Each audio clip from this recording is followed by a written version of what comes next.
Welcome to session 3 of our series entitled Coping with COVID-19 for Parents. My name is Gerry Vassar. I'm President and CEO of Lakeside. Hello, and I'm Diane Wagenhals. I'm the Program Director for Lakeside Global Institute. Diane, one of the things that becomes very obvious to parents when we're confined because of this pandemic is that our children are asking questions. Sometimes very serious questions like, why can't I go see my grandparents? Or if there's a new baby in the family, why can't I go see the baby? Or why can't I go outside and be with my friends? Or why can't I go to the store? And maybe even more insecure questions, if I've told my kids, you can't go out and I go out, what kind of fear will they have as to what's going to happen to me while I'm gone? And this anticipation of what's going on out here. And of course, we know that children's brains function in interesting ways. And we're trying to keep them calm and safe and secure.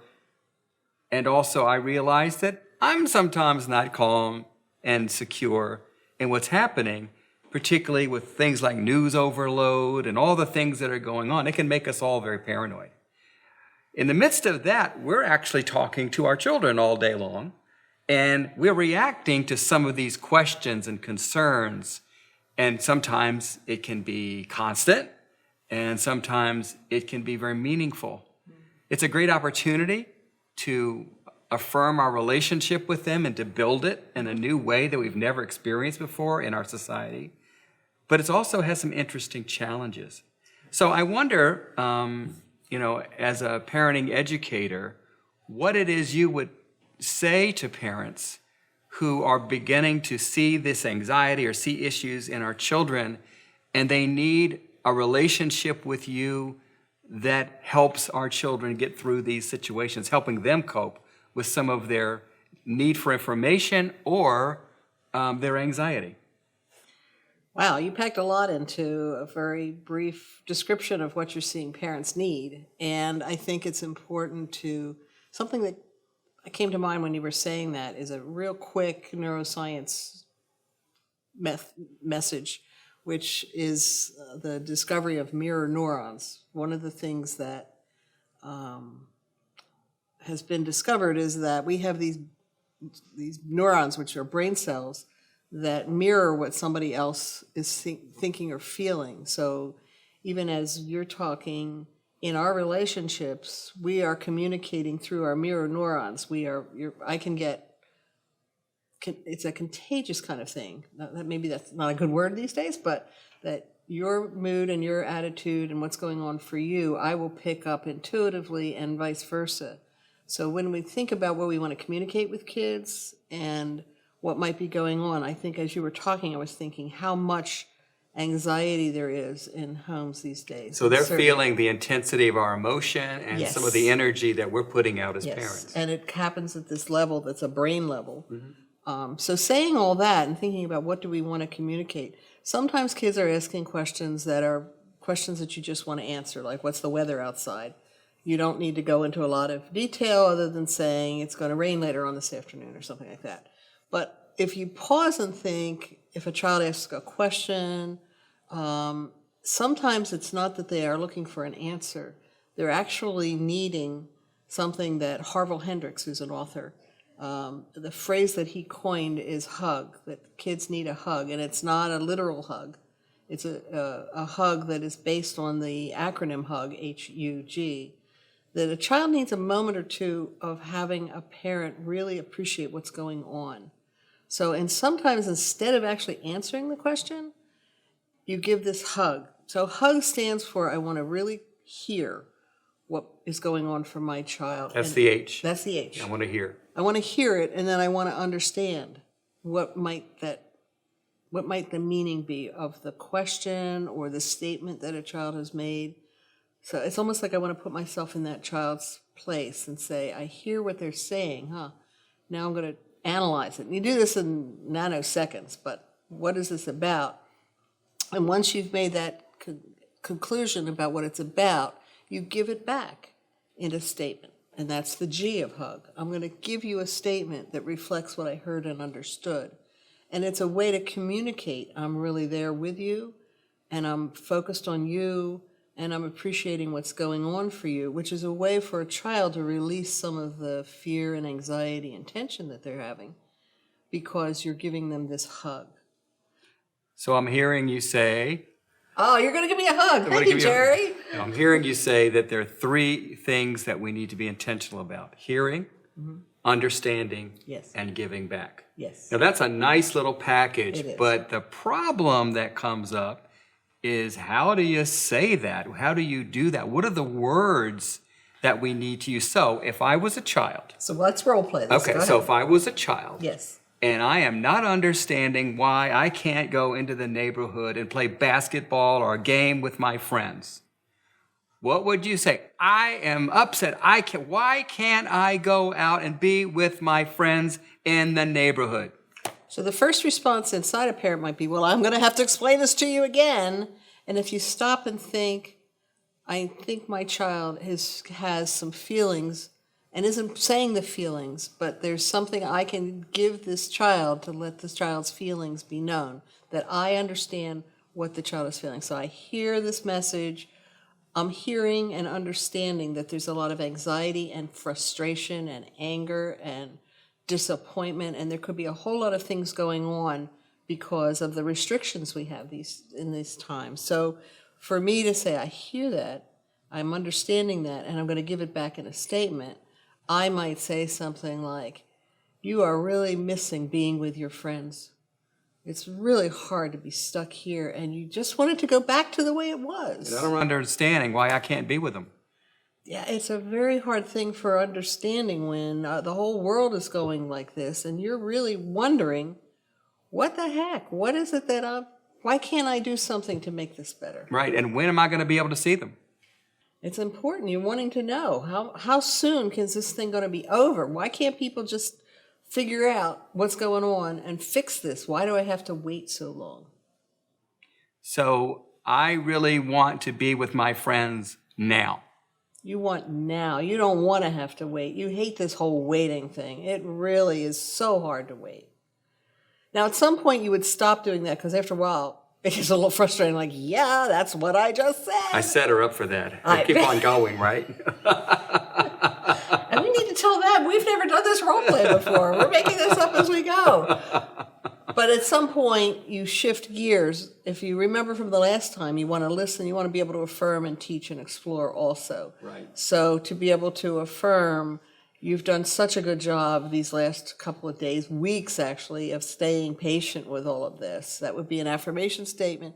Teaching would be, there's a lot of scientists right now who are trying to figure all of this out. And exploring could be, I wonder, let's think about some of the things you could do that might give you some of that same sense. Like maybe there are some of these, I don't know much about technology, but the screen games that the kids are playing, that won't be the same, but it will be a way. Maybe we'll look up something that will give you some of that feeling of I'm engaged in playing with others. And let's talk about, what do you think about that? And that would be the exploration hat. When we go back to hug, we teach this when we teach our listening things. There's actually 5 things you don't want to do when somebody, whether it's a child or anyone, really needs someone to give them a listening statement, a hug statement.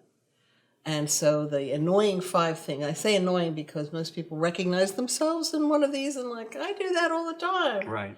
It's the word rescue, but it's not spelled like regular rescue is spelled. But it is the idea, I want to save you from your feelings. Oh, my child, you're feeling so upset by all of this. And I may be feeling very helpless. And so the 5 things that are not the response when somebody is having a lot of feelings about something is to first reassure them, oh, it's going to be all right. You just have to wait a little bit longer. So that's something you don't do. You don't do, Right. or even though that's kind of, reassuring can be something you can do, but not in the moment when that child has all those feelings. Okay. So right at the first thing, you don't rest. You don't do the arm. You don't reassure as your very first response, because that can cut a child off. Okay. The second thing you don't do, the E of rescue, is explain. Well, let me tell you again that we've heard on the news that it's really not healthy for people to be out. You know that your child already knows that. They don't need the explanation. And that also can shut that child off. There are 2 S's in rescue. The first one is to solve or suggest. They're kind of both the same. Let me figure out, I'll solve this problem by saying, how about if we go down in the family room and we'll do a little bit of playing a game of dodgeball or something like that down there? How about if we trying to somehow solve the problem or give that child, it could be a good thing to do. It's part of problem exploration is to try to come up with clever things. But in the moment that you're having a lot of feelings, if somebody starts to solve for you, it's almost like saying you're not smart enough to figure this out. I have to do it for you. It can be take away. So it's kind of a disregarding Yeah. of your ability to figure out what I'm Exactly. asking and what I need right now. Yeah. Okay. The S of rescue, and this is one that a lot of people go, stab me in the heart. This is really, they do all the time, is share. I want to tell you my story. I remember a time When I was your age. When I had to walk through, 8 feet of snow back and forth up hills and everything to school. That when you start sharing, I remember when I have a story for you. While there's a time for sharing, that's one of the hats. When somebody's filled with a lot of feelings and the other person, we call it story stealing, the other person says, let me tell you my story, that's going to take away from the purpose of hug is to give this child a voice where you're saying, I understand, and I give you that in a statement. So sharing something about yourself is such a pull for many people, and it's not going to be what a child needs. And you're going to love the last one. Okay. The Q of rescue. Is? Questions. Huh. Why do you feel like that? Has somebody said something to you? Huh. What else can you do? Why are you thinking like this? Why don't you think some positive thoughts? And why is that not something we should do You're asking initially? me a question? Yeah. No. Questions can often feel like a power struggle between 2 people. It can seem, if you can think about what I just said, it can seem like a put down that if you interpret what's the meta message, the underlying message in that, it can be, I'm going to question you, and in a way I'm criticizing you because I'm saying, why haven't you thought about this, that you could do this in a different way? So there's interesting ways that people experience our communication forms. So to rescue, to reassure, explain, solve, share, or question, when somebody needs a hug, when they need to be listened to, when they need someone to put their feelings into words, it's a missed opportunity if you go to rescue. And it is a relationship builder when you go to hug. So if I say, you really are missing your friends right now. You want so badly to be out there, and you can't wait till this thing is over. It's so hard for you to wait. I'm putting, I think, accurate words to what you're experiencing. And a lot of times you almost know it's the right thing because someone goes, yeah. You watch the relief. Yeah. It's almost like Yeah, a exhale. Exactly. Right. And it's also good for you as the person, again, the mirror neurons, again, being in relationship in those moments. It's a real way to connect. It's good for adults. It's good for anybody to be in a relationship with someone who can give those hugs. Sort of a deeper way to listen to people. Yeah. Not only am I acknowledging that I'm hearing words, but I'm acknowledging that I understand from whence it comes in you, and I can able to articulate it back, which is a level of integrity in the communication. It just is whatever. And that's not to say that reassurance is always a wrong thing to do. No, not at all. It's just not the first thing you do. It's the timing of those communication skills. With any of those hats, it's knowing when and how to wear them. Right. So this one is one that, of all the hats, it's the one that's probably the most important for parents to have. And a lot of times parents haven't experienced it themselves because their parents didn't know how to do this. Right. And a lot of parents are like, that seems really kind of odd, and that's, But the truth of the matter is, and this comes from all the experiences that I've had over the years, when people start to use hug statements in relationships, they are amazed at how sometimes a kid will just break down and cry and say, "Oh, hug me because I'm just," and they're not saying it exactly, but you just put into words what I'm feeling. Yeah. I think a lot of us as parents feel like we need to solve everything that comes along the way, and we forget that maybe this isn't a solvable issue, that maybe they just need to be heard, and we start there and see if that's enough. And often our children may just say, absolutely, that's enough. Yeah, and they'll And my they'll needs walk are- away feeling relieved that they My got needs are heard. met. Yeah, Yeah, well, this is not, you have to fix your child. right, It's you have to hear your child. right. Great last line for this session. Thank you, Diane, for You're welcome. offering us another great set of tools. So I guess the moral of that story is hug your kids. And I hope that this has been helpful to you as we complete this particular video.